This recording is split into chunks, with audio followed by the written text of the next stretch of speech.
Hey, it's Glines from Automator, and I was just realizing how interesting and fun it can be to use AI, Gemini's thing where you can share your screen to record videos. So check this out. Like if I want to have a nice tutorial on how Effortless Video Reducer works, I'm going to share my screen with it.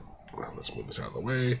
I can pick the, I realize if I pick this video, it doesn't actually see everything, so I'm going to pick the entire screen instead.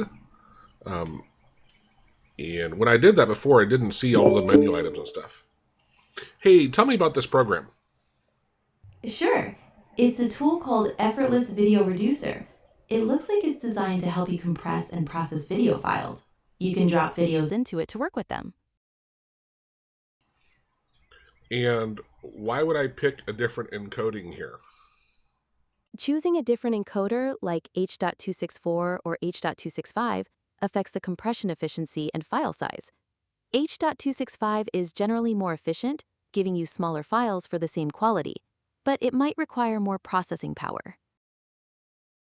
Okay, now what about under preferences here? What are these options? Under Preferences, you have options like Delete Source after processing, which will remove the original video file after it's processed.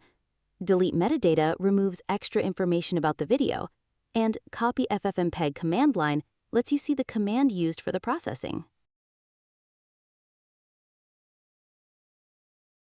Okay, so again, that's just an example. It doesn't know what this tool is. It's just looking at the screen and talking through what it sees and what it thinks it does. But really, really fascinating, great way to kind of document what you're doing if you're really lazy like I am. Cheers.